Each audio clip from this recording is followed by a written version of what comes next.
My name is Julia, and I never imagined my life would turn out like this. I grew up in a pretty normal family, well, normal for us anyway. My dad was always busy with his window frame business, and my mom took care of the house. We weren't rich, but we were comfortable.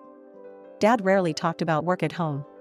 He'd come in late, give mom a quick kiss, and ask me how school was. That was about it. I didn't mind though. I was happy in my own little world. I remember the day everything changed. I was 22, fresh out of college and trying to figure out what to do with my life. I overheard Dad on the phone, his voice tense. "No, absolutely not. I won't let you take over my company. I've worked too hard for this," he said. I shouldn't have eavesdropped, but I couldn't help it. My stomach twisted as I listened. Dad's company was in trouble? Why hadn't he said anything? That night at dinner, I watched him closely. He seemed normal, joking with mom about her overcooked pot roast. But I saw the worry lines around his eyes, the way his smile didn't quite reach them. I had to do something. But what? I didn't know the first thing about business. Still, I couldn't just sit back and watch my family's livelihood get destroyed. The next day, I did some digging. It wasn't hard to find out who was trying to take over Dad's company. Big shot businessman named Robert Caldwell. His office wasn't far from our house. The receptionist looked at me like I was crazy when I asked to see Mr. Caldwell. "Do you have an appointment?" she asked, eyebrow raised. "No, but it's important. Please, just 5 minutes," I begged. She must have taken pity on me, because after a phone call, she waved me towards the elevator. "Top floor," she said. The ride up felt like it took forever. When the doors opened, I was face to face with Robert Caldwell himself. He was older than I expected, silver-haired and sharp-eyed. Well, he said, looking me up and down. "What do we have here?" I swallowed hard. "Mr. Caldwell, I'm Julia Thompson. I'm here about my father's company, Thompson Windows." His eyebrows shot up. "Thompson's daughter? This is unexpected. Come in, let's talk." I followed him into his office, trying not to gape at the view. He settled behind his massive desk and gestured for me to sit. "So, Miss Thompson, what can I do for you?" I took a deep breath. "Please don't take over my father's company. It means everything to him. There must be another way." Caldwell leaned back, studying me. "Interesting. I have a proposition for you, Miss Thompson. I'll leave your father's company alone, if you agree to marry my son." I stared at him, sure I'd misheard. "Excuse me?" "You heard me. Marry my son, make him grow up a little. Do that, and your father's company is safe." I left Caldwell's office in a daze. Marry his son? Was he insane? But the more I thought about it, the more I realized I didn't have much choice. It was either this, or watch my father's life's work crumble. The next day, I found myself back in that intimidating office. Caldwell was waiting, a smug smile on his face.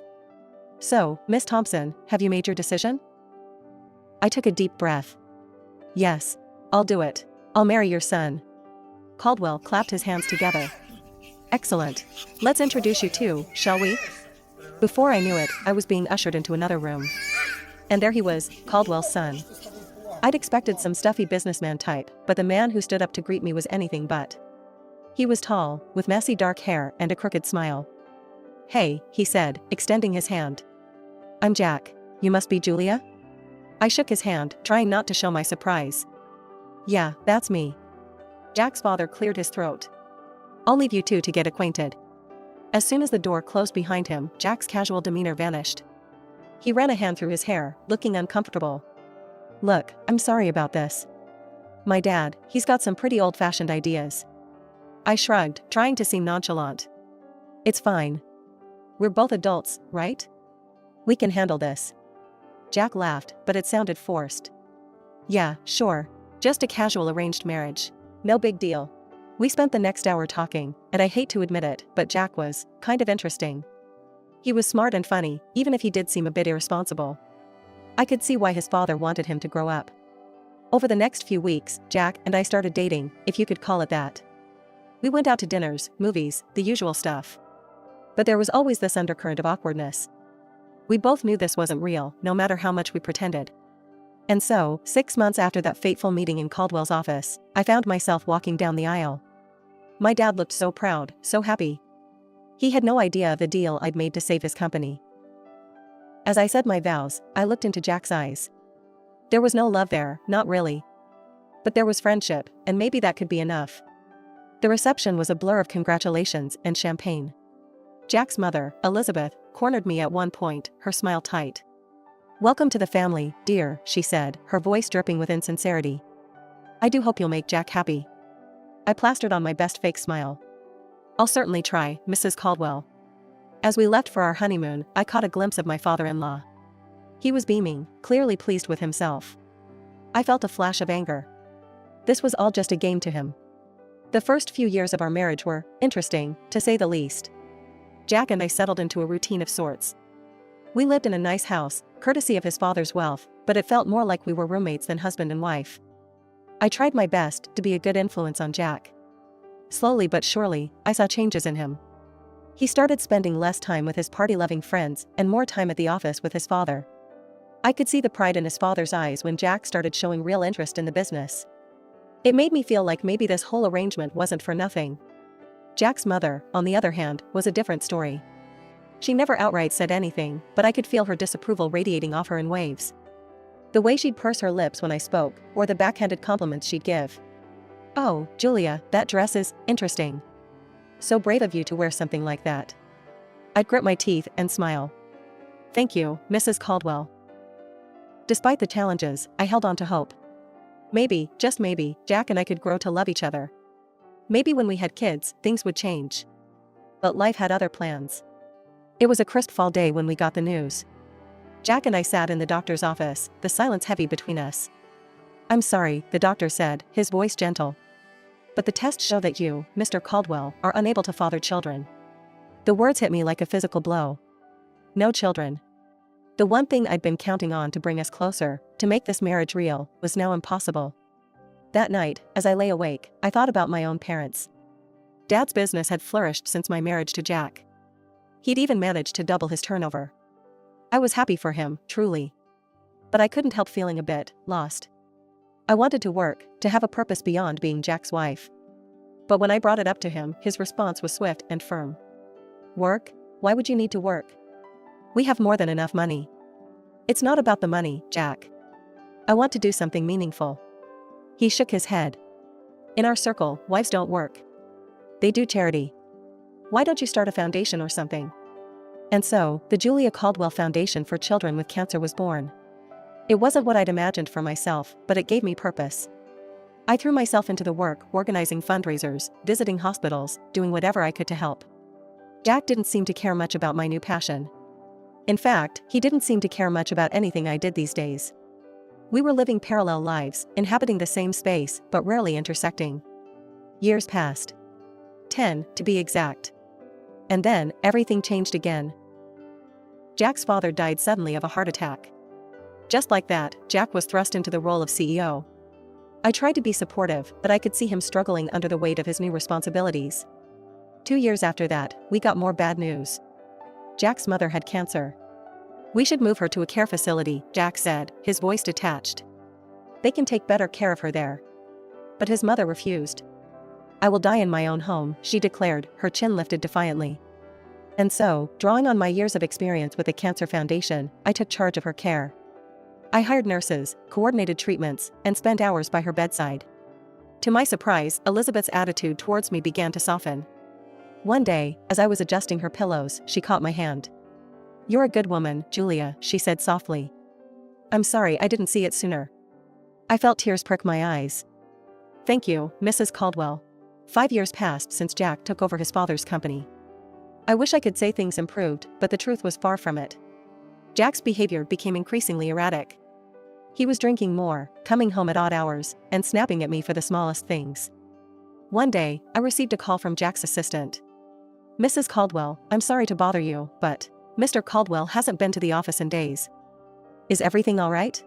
When he finally stumbled home that night, reeking of alcohol, I confronted him. "Jack, what's happening?"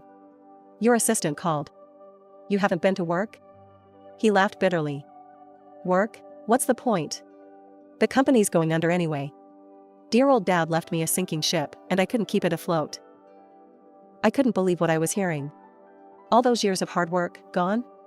And Jack seemed almost relieved? Desperate to salvage something, I reached out to my father. Despite being semi-retired, he agreed to help. He offered Jack a position as his deputy, hoping to mentor him back to success. But Jack's heart wasn't in it. He showed up late, left early, and generally did the bare minimum. I watched helplessly as my father's sales figures began to drop. I knew I had to have a serious talk with Jack. One night, after he'd had a few drinks, as usual, I approached him. "Jack, we need to talk about work. You're barely showing up.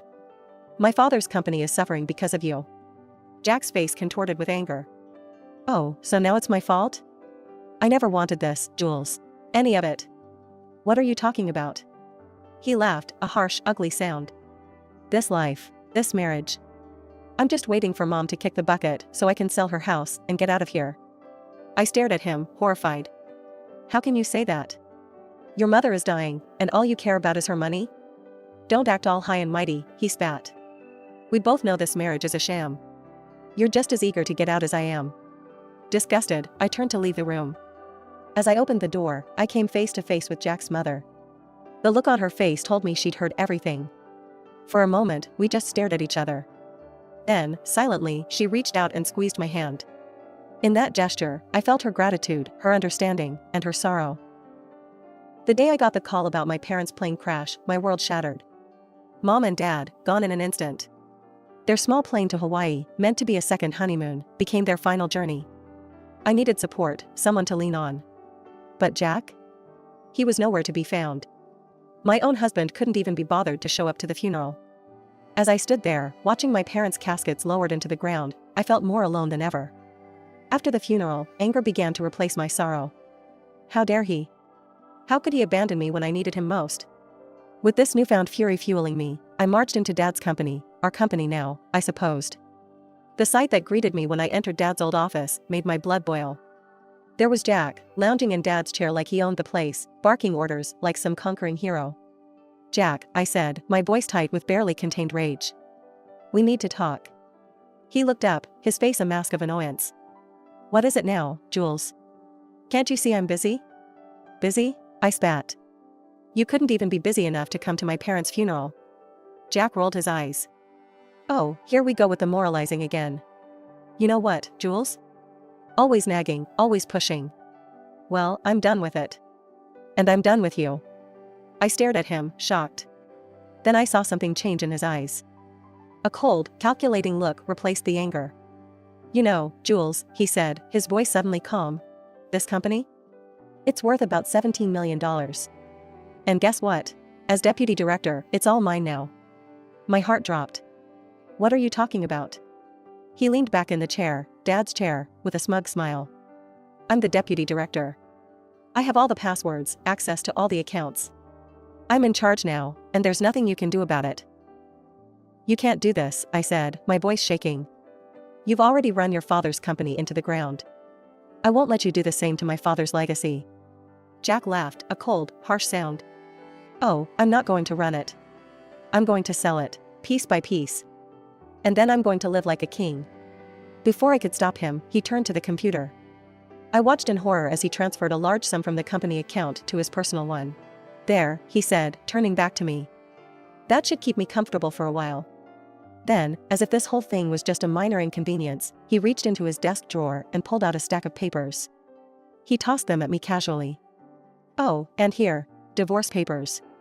I think it's time we ended this farce, don't you?" I caught the papers reflexively, my mind reeling. This couldn't be happening. It was too much, too fast. My parents dead, my marriage over, my father's company being stolen right in front of me. I left the office in a daze, divorce papers clutched in my hand. But as I walked, something inside me shifted. I'd spent years bending to Jack's will, to his father's manipulations. No more. It was time to fight back. With renewed determination, I headed straight to my father's lawyer's office. Mr. Henderson had been Dad's friend and confidant for years. If anyone could help me, it would be him. "Julia," Mr. Henderson said, rising to greet me as I entered his office. "I'm so sorry about your parents. How are you holding up?" I collapsed into the chair across from him, the events of the day spilling out in a rush. Mr. Henderson listened patiently, his expression growing grimmer by the minute. When I finished, he leaned back in his chair, a small smile playing on his lips. "Julia, I think it's time I shared something with you. Your father's will. He made some changes just before the accident. As he read the will, I felt a weight lifting off my shoulders. The company, it was mine. All mine. Dad had left it to me, not Jack. But there was more. Mr. Henderson looked up from the papers, his eyes twinkling. There's something else you should know. Your father dismissed Jack 2 weeks before his death. Fired him outright. I couldn't help it, I laughed. A real, genuine laugh for the first time in what felt like forever. So all those orders Jack was giving. Completely meaningless, Mr. Henderson confirmed. Then he pulled out an envelope. There's one more thing. A letter from your father. With shaking hands, I opened it. Dad's familiar handwriting blurred as tears filled my eyes. My dearest Julia, it began. If you're reading this, it means I'm gone. I'm sorry for leaving you like this, but I hope I've left you with the tools to build the life you deserve. The company is yours now. And Jules? It's time to let go of Jack. You've given enough of yourself to that marriage. It's time to live for you. I love you, sweetheart. Make me proud. I looked up at Mr. Henderson, wiping my eyes. Do you have a pen? Without a word, he handed me one. I signed the divorce papers Jack had given me, feeling lighter with each stroke of the pen. Can you file these? I asked, handing them back. I want this done as quickly as possible. Mr. Henderson nodded. Consider it done. As I left his office, I felt free. For the first time in years, maybe for the first time ever, I was in control of my own life. No more Jack, no more Caldwells pulling my strings. On impulse, I pulled out my phone and called Sarah, my best friend from the charity foundation. Sarah, it's Julia. Want to meet for coffee? I've got some news. An hour later, we were seated in our favorite cafe, lattes in hand. So, Sarah said, eyeing me curiously. What's this big news? I took a deep breath, then let it all out. Jack, the company, the divorce. Sarah listened, her eyes widening. When I finished, she reached across the table and squeezed my hand. Girl, you're free. And now you're the boss. I couldn't help but smile at her enthusiasm. I don't know, Sarah. Can I really run a company? She fixed me with a stern look. Are you kidding me? Julia, you've been running that charity foundation like a pro for years. You're smart, you're organized, and you actually care about people. You're going to be an amazing CEO. After my talk with Sarah, I felt invigorated. It was time to face the music and get my things from Jack's house. I never really thought of it as my home, and now I knew why. I found my mother-in-law, Elizabeth, in the living room. Her face was drawn, tired from her ongoing battle with cancer. Elizabeth, I said gently, I'm here to get my things. Jack and I, we're getting divorced. To my surprise, her eyes filled with tears. Julia, I know I haven't always been kind to you. But you've been so good to me. Would you consider taking me with you? I was stunned. You want to come with me? Before she could answer, the front door slammed open. Jack stormed in, his face red with fury. You, he shouted, pointing at me. What the hell did you do? The company accounts are blocked. I can't access the money. I straightened my spine, looking him dead in the eye. That money isn't yours, Jack. It never was. Oh, and by the way, my father fired you 2 weeks ago. You have no claim to the company. I've already instructed security not to let you in the building. Jack's mouth opened and closed like a fish out of water. Then his gaze shifted, noticing his mother packing a suitcase. Mom, what are you doing? Elizabeth looked at her son, her expression a mix of sadness and determination. I'm going with Julia. I'm sorry, Jack, but you've proven to be unreliable. Jack's face turned an even deeper shade of red. Unreliable? Me? This is all your fault. You raised me to be this way. You and your coddling and your expectations. He turned to me, his voice dripping with venom. Fine, get out, both of you. I don't need either of you. I felt a wave of pity for him. This angry, bitter man was a far cry from the charming, if irresponsible, guy I'd married. But I couldn't let that sway me. Not anymore. Come on, Elizabeth, I said softly. Let's get your things. As we packed, Jack continued to rant and rave, hurling insults and blame. But we tuned him out, focusing on the task at hand. The drive to my parents' house was quiet. Elizabeth dozed in the passenger seat, the stress of the day taking its toll. As we pulled up to the house, a lump formed in my throat. It felt strange coming here without Mom and Dad. We're here, I said softly, gently waking Elizabeth. I helped her inside, leading her to my parents' room. It felt right, somehow, to give her the space. Are you sure? Elizabeth asked, her eyes wide as she took in the room. I nodded, swallowing past the lump in my throat. Yes. I think they would have wanted it this way. As I helped Elizabeth settle in, I felt a strange mix of emotions. Grief for my parents, relief at being free from Jack, uncertainty about the future. But underneath it all, there was a glimmer of hope. Taking over Dad's company was like diving into the deep end of a pool without knowing how to swim. Those first few months were a whirlwind of meetings, financial reports, and sleepless nights. But I was determined to make it work. I hired Tom, a brilliant business consultant, as my right-hand man. He patiently guided me through the intricacies of running a multi-million-dollar company. You've got good instincts, Julia, he'd say. Trust them. Slowly but surely, I found my footing. 6 months in, I wasn't just treading water, I was swimming laps. The company's performance began to improve, and I felt a surge of pride knowing Dad would have been pleased. Through it all, I never neglected the Cancer Foundation. If anything, my work there became even more important to me. It was a link to my past and a beacon for my future. Elizabeth's condition worsened over time. I threw myself into her care, determined to make her final days as comfortable as possible. We grew close during those 2 years, healing old wounds and forming a bond one never thought possible. The day she passed, I held her hand and whispered, "Thank you for everything, Elizabeth." She squeezed my hand weakly, a small smile on her face, before slipping away peacefully. I organized the funeral myself, making sure everything was perfect. Jack didn't show up. I wasn't surprised, but it still stung to see how far he'd fallen.